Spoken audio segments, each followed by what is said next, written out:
C'est ici, à Dirinon, dans le Finistère, que le pantalon et la carte vitale de Charlotte ont été retrouvés par une joggeuse. Cette commune est voisine de Landerneau, ville d'origine de la mère de Charlotte, Brigitte Troadec. Sur place, un important déploiement de la gendarmerie et de police a été mis en place pour quadriller le secteur. Un hélicoptère de la sécurité civile survole également la zone. En parallèle, ce mercredi, à Orvaux, un périmètre de sécurité a été installé par la police dans le quartier de la rue d'Auteuil. Les enquêteurs de la police judiciaire ont fouillé de nouveau le pavillon de la famille Troadec. À ce stade des investigations, seul le sang de Charlotte n'a pas été découvert. Pour rappel, cette famille domiciliée à Orvaux n'a pas donné signe de vie depuis le 16 février. Je ne céderai pas. Je ne me rendrai pas, je ne me retirerai pas. Le candidat des Républicains, François Fillon, a annoncé aujourd'hui qu'il sera mis en examen mi-mars, mais il ne renoncera pas. Pas de quoi décourager non plus ses soutiens en Loire-Atlantique. Nous, on réagit avec détermination, j'ai envie de dire, la détermination de continuer la campagne, et puis surtout de pouvoir enfin passer à l'explication du projet que nous portons, et donc de continuer à aller à la rencontre des électeurs partout en France, et puis de leur expliquer que la réalité, c'est que l'élection présidentielle, elle sert à la fois à désigner un homme, mais aussi et surtout un projet pour redresser la France, et que nous avons la conviction que le projet que nous portons, derrière François Fillon, c'est celui qui permettra de redresser sur le plan économique, sur le plan social, la France qui a été abîmée ces 5 dernières années. Paris réussi pour la marque en direct des éleveurs. 6 mois après son lancement, elle est même victime de son succès. Les explications avec Jean-Michel Naga.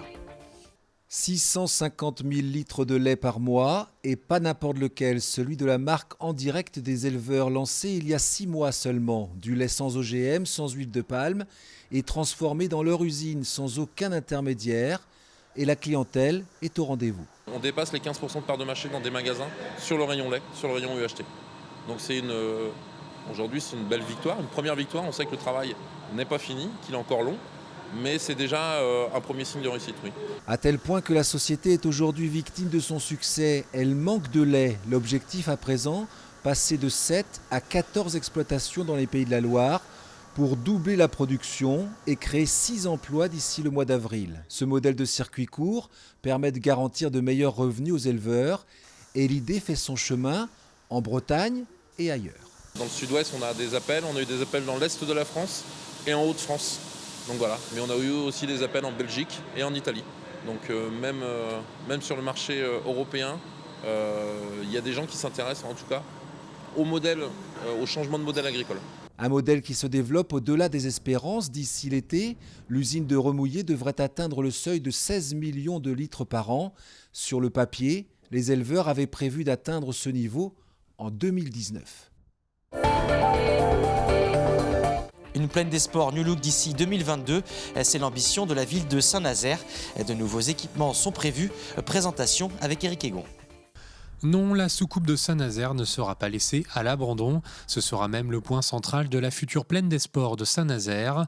Située à côté du parc paysager de la cité scolaire, cet ensemble d'une vingtaine d'hectares va être repensé. Un investissement de 7 millions d'euros pour la ville de Saint-Nazaire. D'une part, le centre aquatique qui va être livré prochainement, mais aussi un lieu de destination, de promenade, et puis un engagement de campagne que nous avions pris maintenant quelques années, c'est d'augmenter la possibilité pour celles et ceux qui veulent pratiquer du sport en pratique libre, de pouvoir trouver terrain de football, terrain de tennis, bref, de pouvoir aussi être un lieu où il fait bon vivre, où on se rencontre et où on pratique le sport. Le programme de ce réaménagement va durer 6 ans. Première étape, l'antenne du parc, une promenade piétonne reliant le parc paysager à l'est et la cité scolaire à l'ouest. C'est une allée, c'est comme une extension du parc, d'une allée de parc qui se glisse entre les équipements de la plaine. L'idée, c'est qu'elle soit mise en place dès que à peu près au moment où le centre aquatique va ouvrir ses portes, pour que le centre aquatique ait un vrai parvis. Et puis également, derrière, elle sera développée plus complètement en s'appropriant l'ensemble de l'espace qui est aujourd'hui occupé par la piscine Léo Lagrange et qui sera démoli. Un street park dédié à la pratique libre du sport sera aménagé avec des terrains de basket, de badminton ou encore de beach volley. Les différents équipements sportifs seront également rénovés et repensés afin de répondre au mieux aux nombreuses associations sportives du site. Fin des travaux à l'horizon 2022. Random revient. La saison 2 de la web-série nantaise est en cours de tournage avec des moyens plus importants. L'idée, c'était quand même de faire fructifier ce qu'on a réussi à faire avec la saison 1. C'est-à-dire qu'en saison 1, on a réussi à fédérer autour d'un projet qui n'avait pas de budget, parce qu'on avait réussi à faire venir les bonnes énergies, les bonnes personnes pour faire quelque chose du plus normé possible, le plus crédible professionnellement parlant possible, avec très peu de choses. Et là, du coup, l'idée de la saison 2, c'était, même si on n'a pas encore de vrais moyens financiers, c'était d'avoir le minimum pour avoir une image, un son, une équipe qui va nous permettre d'avoir un rendu qui lui, par contre, sera pro, vraiment pro. Ça fait 5 ans qu'on est sur la série, là ça fait 2 ans qu'on est à l'écriture sur la saison 2, on a mis du temps pour réécrire, pour avoir du budget, pour avoir les personnes qui nous accompagnent, et du coup là on est vraiment heureux de revenir là-dedans.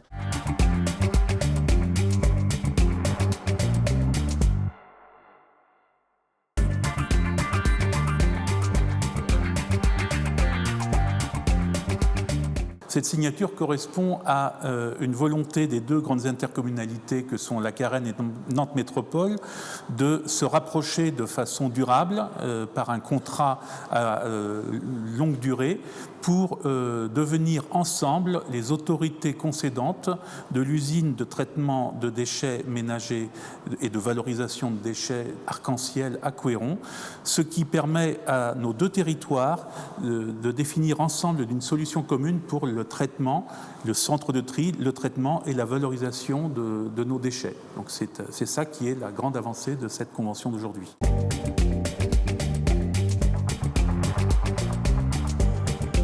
Ce centre de tri de Couëron, il fonctionne en accueillant à la fois les déchets de nos déchetteries, mais aussi les déchets de nos sacs jaunes ou bacs jaunes, et puis les bacs bleus d'ordures ménagères résiduelles qui, eux, sont valorisés en termes d'incinération, du coup, et qui permet à la fois là maintenant, à 100%, d'être valorisés énergétiquement, à la fois en direction de l'industrie, je pense notamment à la grande entreprise ArcelorMittal qui a besoin de vapeur pour pouvoir faire travailler son usine, et puis aussi avec une cogénération qui permet à la vapeur qui n'est pas produite, qui n'est pas utilisée par le milieu industriel, de pouvoir être transformée en électricité et remise sur le réseau de RDF.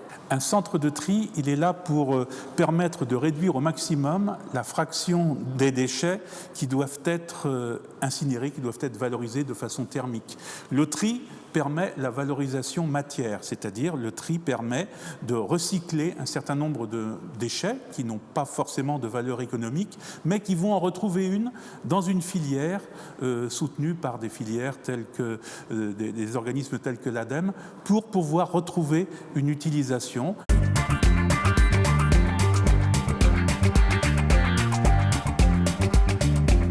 Alors, sur le territoire de la Carène, l'usine, le centre de valorisation énergétique de Couëron aura à traiter les déchets, la fraction des déchets devant être incinérés, de 120 000 habitants du territoire de la Carène, allant de Pornichet jusqu'à la Chapelle des Marais, Béné et Donges, donc une partie importante de la population du département. En tonnage annuel de déchets apportés par la Carène, on est dans l'ordre de 32 000 tonnes par an.